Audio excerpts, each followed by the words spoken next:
Assalomu alaykum dunyodoshlar. Bismillahirrohmanirrohim. Hozir soat 5:30. 30-noyabr 2025-yil. Aziz vatandoshlarim, aziz dunyodoshlar, men har oyda oxirida menga ijobiy komment yozganlarga duo qilaman. Salbiy komment yozganlarga ham duo qilaman. Chunki men dunyoni saqlab qolish shiorim bor YouTube kanalida. Dunyoni saqlab qolish shiorim bo'lgandan keyin menga nima farqi bor? U o'zlari salbiy so'zlari bilan tirikchilik qilyapti. Bola chaqa boqyapti o'shalar. Shuning uchun ham duo qilaman. Ijobiy qilganlar uchun ham o'sha fonda, o'sha qichqiriq bilan, o'sha ohangda, o'sha tonda duo qilaman. Amin. Hamisha hamma yerda hammamiz Allohni o'zi asrasin. Alloh akbar. Mana endi so'zni boshlaymiz. Hozir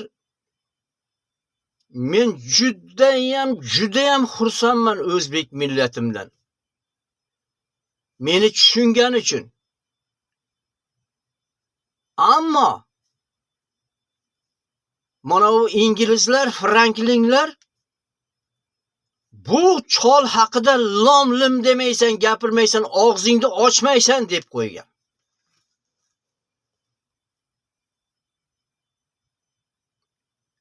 Franklingni kuchi bilan. Agar Franklin bo'lmaganda ham kekirtagidan mana unday ushlab, seni nima ishing bor bu odam bilan degan bo'lar edi. Ammo lekin kommentda shu inglizlarni sahnasiga kirib olib, men ham gapiryapman, hamma gapiryapti. TikTokda, Instagramda, Telegramda uni men bilmayman. Men ular bilan ishim yo'q, u kanallar bilan, u xonadonlar bilan, u mehmonxonalar bilan. Ammo aytayaptiki, bunda o'tirganlar hammasi beaql deyapti. Beaqllar dunyosi deyapti. Ana o'shalar ham hozir o'zbek millatini o'zini ichida o'zlarini xoinlarini millatidan chiqib turib, o'zini millatiga xoinlik qilayotgan sotqinlarni ham mana endi oshkora qilib chiqyapti sekin-sekin. Hamma narsa ham birdaniga paydo bo'lmaydi. Hamma narsa ham birdaniga bo'lmaydi. U faqat ertaklarda bo'ladi hamma narsa birdaniga. deb aytgan bizlarda allomalarimiz. Hozir o'zbek haqida juda so'z ko'p boryapti. Chunki men shu yerga chiqib, shu inglizlarni sahnasiga chiqib, mana shu g'arbliklarni sahnasiga chiqib kirib olib, ular mana shu sahna orqali virtualniya vayna degan ishlarni olib borgandan keyin biz ham kirib olamizda. Buni ochiq sahna deydi. Ochiq sahna bo'lgandan keyin hamma yo'g'i darvoza, hamma yo'qdan kirib olaveradi. Ammo lekin mana bu Vahobjon degan olimimiz nimagadir ko'rinmay qoldi. Mana shu olimimiz Xudo xolasa shunaqangi sahna qilib qo'yadiki, yopiq sahna qilib qo'yadi kerak bo'lsa. O'rgatib qo'yadi. Mana bundaqangi Steven Jobs ishlab chiqqan kompyuterlarni ham bizi Tangrimiz yaratgan. Chunki bizi Tangrimiz fikrga solish bilan ish olib boradi. O'zini bandalarini fikriga soladi.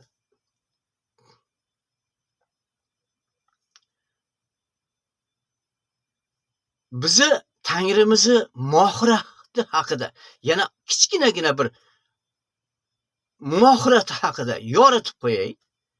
Mana misol uchun bir invalid kalyashkada o'tiribdi. Uni orqasidan bolasi itarib ketyapti.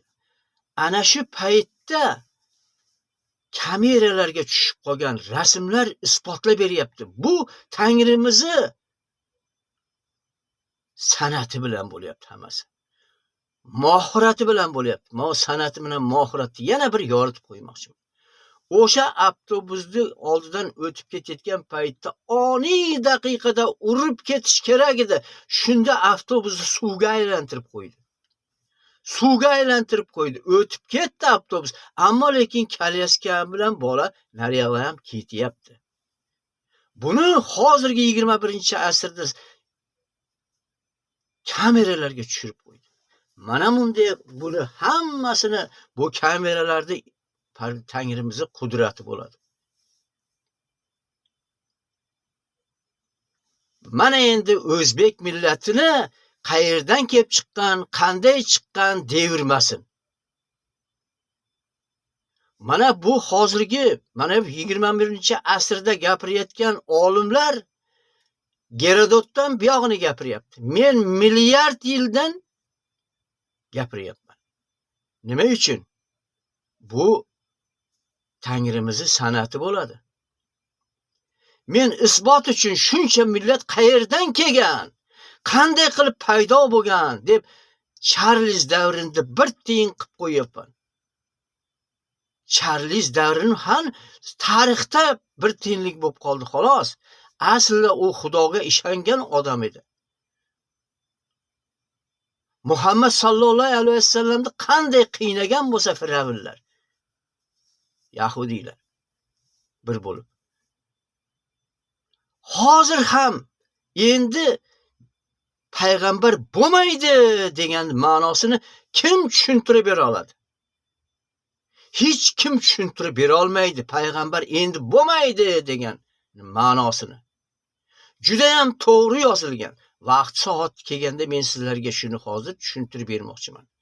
Milliard yillardan gapiryapman, tarixdan. Mana hozir bir odam chiqib, bir boy chiqib, bitta avtobusni men bepul qilib qo'yaman. Bitta kompaniyam bilan men xalqqa shuncha boyligim bilan shu dollarni pechatlab, uyimda stanok qilib pechatlab, o'shalarga tarqatib, men shuni bir mechijini boshlig'i bo'lib, shu avtobusni hammasini tekin qilib qo'yaman deganda, bu odam payg'ambar bo'lish kerak bo'lgan payti bo'ladi. Hozirgi paytda yangi payg'ambar chiqmoqchi bo'ladi.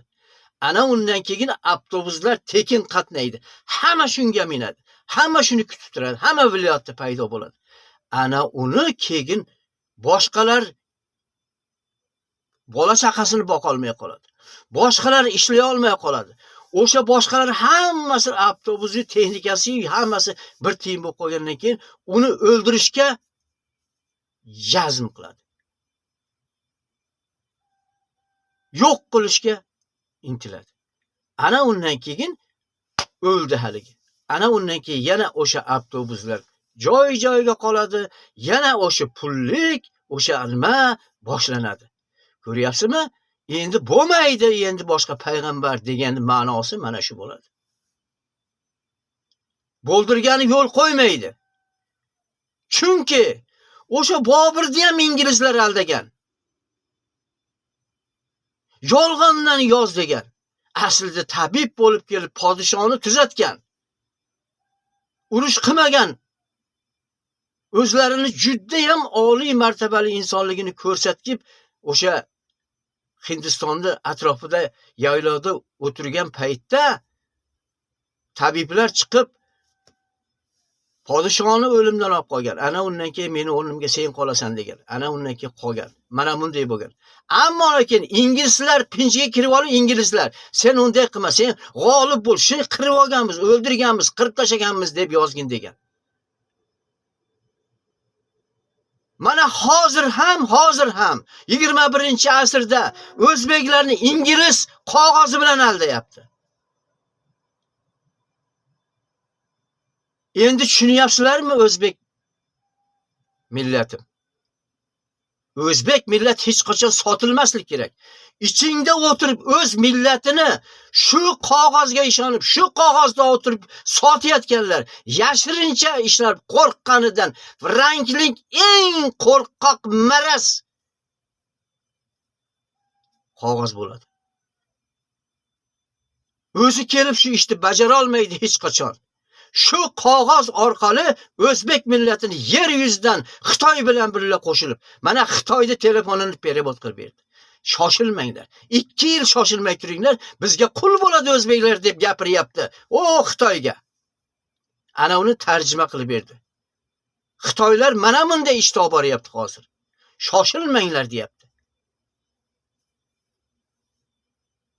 1-2 yil qoldi xolos deyapti. O'zimizni qulimiz bo'ladi bu o'zbeklar deyapti. Mana unga qarab xulosa chiqaringlar. Mana sizlarga tarix, mana sizlarga o'zbek millati. Sizlar boshlab berasizlar. Hamisha o'zbek boshlagan, hamisha o'zbek boshqargan, hamma yerda. Hamisha o'zbek g'olib chiqqan. Unga qo'shilib bir-birini tarjimon qilib siz tushunadigan millatlar. Tojik millatimiz ham bizdan oldin tushgan Fors millati musulmoni bo'ladi. Fors musulmoni bo'ladi. Nimaga ajratyapti demang. Bu tarix.